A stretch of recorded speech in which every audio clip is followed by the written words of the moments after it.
On April 13th, 2022, a pair of Ukrainian R-360 Neptune cruise missiles turned south over the Black Sea and emerged from a rain squall.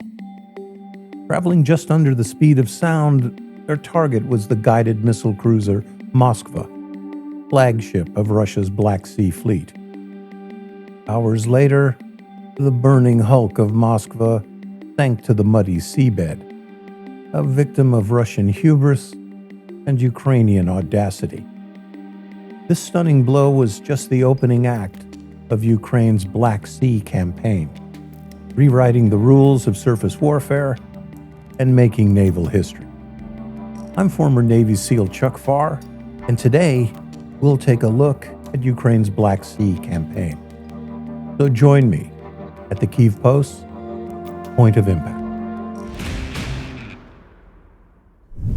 When Russia launched its full-scale invasion of Ukraine on February 24, 2022, its Black Sea Fleet was poised to seize southern ports like Mykolaiv and Odessa and choke Ukraine's maritime lifelines. Anchored in Crimea's fortified bases, Sevastopol, Feodosia, Donsluzov, and Novorossiysk, Putin's Black Sea Fleet was a formidable force. Its 30th Ship Division included modern guided missile frigates like Admiral Marikov and Admiral Essen, each armed with 8 caliber cruise missiles. They served alongside the veteran frigates Landy and Pertevi.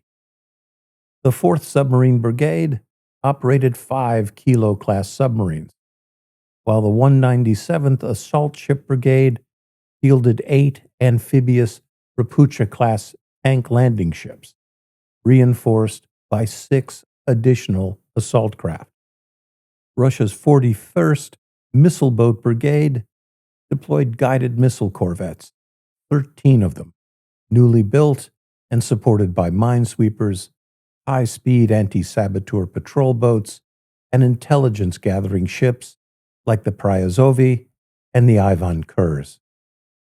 Leading them all was the flagship Moskva, a Slava-class guided missile cruiser designed to hunt and sink American aircraft carriers. Equipped with shipwreck cruise missiles and the S-300F air defense system, Moskva could dominate a 90-kilometer radius, shielding amphibious operations. She was the prime mover in Russia's surface warfare platforms, dominating the entire Black Sea. The Ukrainian Navy? Well, it was barely a navy at all. Ukraine lacked even a single major surface combatant. It was utterly outmatched.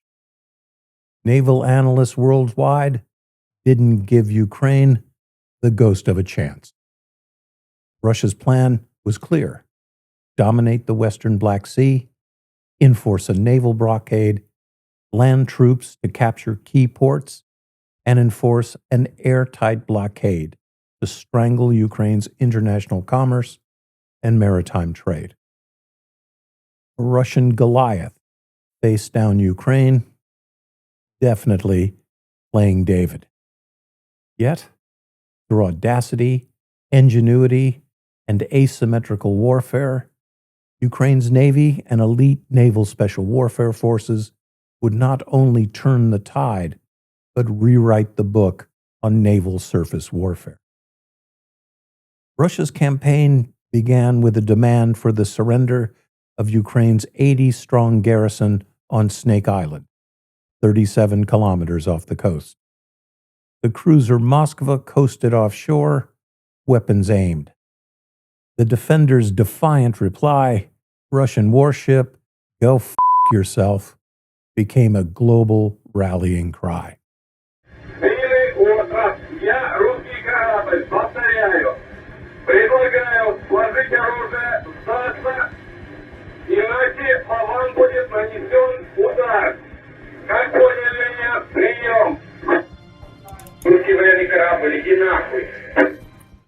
After airstrikes and naval bombardment, Russia captured the island, but Ukraine had sent a defiant message. As Russian land force swept forward, Ukraine deployed sea mines in the Sea of Azov that forced attacking Russian Marines to divert landings near Mariupol. During the battle for Mariupol, Ukrainian coastal artillery damaged the Russian tanker SGV Flot and the cargo ship Serafim Saravsky.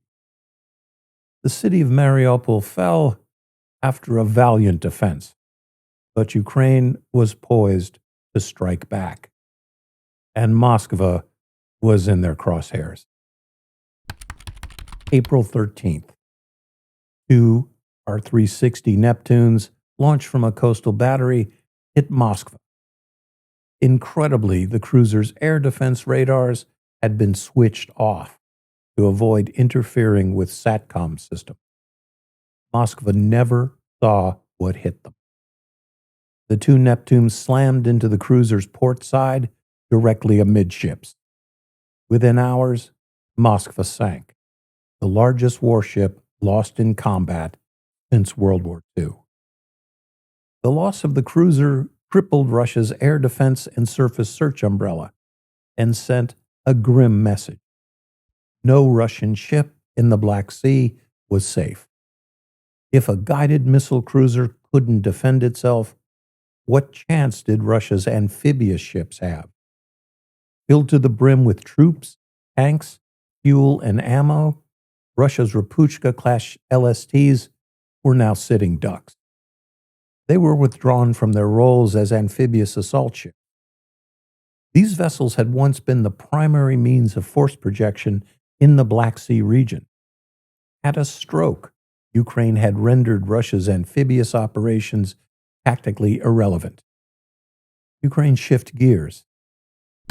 On May 7, 2022, GUR and SBU Alpha naval commandos launched a heliborne raid on Snake Island, engaging Russian forces in close-quarters combat. Bayraktar drones destroyed Russian command posts, Strela, and Tor air defenses. The raid decimated the Russian garrison and its radar system, forcing Russia to abandon the island by June 30th, a retreat Putin spun as a goodwill gesture. On July 7th, operators from Ukraine's 73rd Naval Center returned and raised the Ukrainian flag over Snake Island. The capture of the island enabled the Black Sea Grain Initiative, which unblocked 33 million tons of grain exports and secured Ukraine's maritime trade routes. Ukraine's unmanned surface vessels and aerial drones became force multipliers. On July 31st, 2022, a UAV struck Black Fleet headquarters in Sevastopol, disrupting naval operations and taking out command nodes. On August 29th, that same year, a Ukrainian missile attack on Saki Air Base used modified Neptune missiles and destroyed 8 Russian aircraft in their revetment. October 29, 2022, 9 Ukrainian UAVs and 7 unmanned surface vessels damaged the frigate Admiral Marikov and the mine countermeasures ship Ivan Golubets in a dramatic night action in Sevastopol Bay. Russian naval forces were now in reaction mode, and soon they'd be on the back foot. By May 2023, Ukraine deployed U.S.-made Harpoon anti-ship missiles, sinking the support vessel Pasatel Blasky Beck on the 17th of June. 1 month later, on July 17th, British Storm Shadow missiles struck the Crimean Bridge, disrupting Russian logistics. And on August 24, 2023, Ukrainian Naval Special Warfare operators from the Artan unit of Ukraine's Defense Intelligence came across the beach at Cape Tarkhanut in occupied Crimea. The raid destroyed a Nebo M and Kasta 2 E2 radar system and raised Ukraine's flag over occupied Crimea. This raid was both a tactical victory and a psychological triumph. The next target was even more ambitious: the Boyko offshore towers near Crimea. These platforms had been seized by Russia in 2014 and were used by the Russians to base helicopters and as radar stations. The outposts were critical for Russian surveillance and tactical situational awareness. In August 2023, the R-10 unit assaulted the Ukraine and Tavrida offshore platforms, capturing an intact Neva radar complex. Despite airstrikes by Russian Su-30 strike fighters, Ukraine special warfare operators extracted successfully with prisoners and equipment. Assaulting offshore platforms is one of the most complex military operations in the world, requiring the coordination of air, surface, and subsurface operations, all executed with split-second timing. This success put Ukraine's Naval Special Warfare operators on par with the world's best, U.S. Navy SEALs and Britain's Special Boat Service. The capture of the Neva radar system allowed Ukraine to develop electronic warfare countermeasures and further erode Russian surveillance. The 4th of August, 2023, Sea Baby and Mamai surface drones transited the entire width of the Black Sea to strike the Russian naval base at Novorossiysk, damaging the landing ship Olanigorsky and the tanker Sig. September 13th, 2023, again taking advantage of damaged Russia air defense systems, air-launched Storm Shadow missiles destroyed the Kilo-class submarine Rostov-on-Don and the landing ship Minsk. Attacks against Russian naval command centers also continued. Operation Crab Trap hit the Black Sea Naval Headquarters on September 22nd, targeting a conference room, killing dozens of high-ranking commanders and decapitating the Black Sea Fleet's command element. On December 26, 2023, the Rapuchka-class landing ship Novocherkassk was destroyed by Ukrainian cruise missiles in Feodosia, delivering a severe blow to Russia's Black Sea logistics. The Black Sea Fleet's disorganization provided more opportunity. January 31st, 2024, Operation Citadel saw Group 13's Magura V-5 drones sink the missile corvette Ivanovets near Crimea with 6 direct hits, eliminating a $60 million asset that had been used for deploying drift mines and guiding Russian drone strikes. Valentine's Day, 2024. Ukraine's Group 13 again struck using Magura V-5 drones. This time, the target was the tank landing ship Caesar Kunikov off Crimea. Russian rescue efforts failed, and Caesar Kunikov sank with significant crew losses. Another blow to Russia's Black Sea Fleet. The Russians were discovering that they could run, but they couldn't hide. March 24th. Using Tuchka-U missiles, Ukrainian forces sank the Russian Alligator-class landing ship Saratov in Berdyansk. By February 2024, 1/3 of the Russian Black Sea Fleet was destroyed, sunk, or declared unsalvageable. The Russians decided to cut their losses.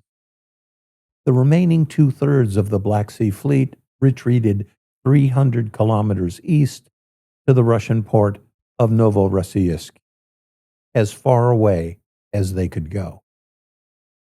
Ukraine prioritized degrading Russian tactical awareness In January and February 2024, Patriot and S-200 missiles shot down 2 Russian A-50 AWACS aircraft, platforms that were critical for real-time air operational data.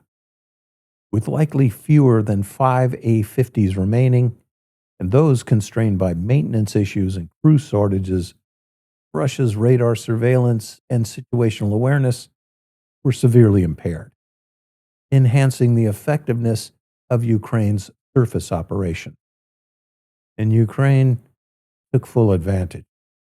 May 2025, Ukrainian Mangura V-5 drones, armed with AIM-9 Sidewinder missiles, shot down 2 Russian Su-30 strike fighters. Ukraine had again made naval history. For the first time, an unmanned surface vessel has engaged and shot down an air target. In another world first, on May 19, 2025, the SBU used modified naval drones to deploy unmanned aerial vehicles to destroy a Neva radar complex near Crimea. Again, for the first time in history, a remote-controlled aircraft carrier had been used to strike a shore target. June 3, 2025, the SBU executed a daring underwater drone strike on the Crimea Bridge. Using 1,100 kilograms of explosive, this strike damaged the bridge's underwater supports. The attack used Ukraine's Marichka underwater naval drone, disrupted Russian logistics, marking the third strike on this critical Russian supply route.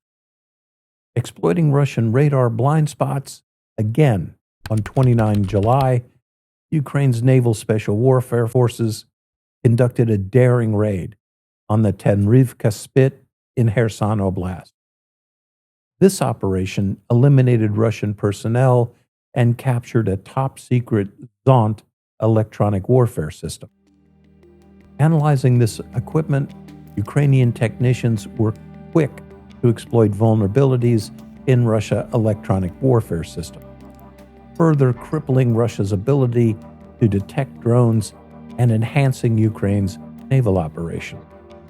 Ukraine's Special Warfare Forces, through raids on Snake Island, the Boyko Towers, and the Tendrivka Spit, combined with drone and missile strikes, had turned a naval mismatch into a resounding Ukrainian victory.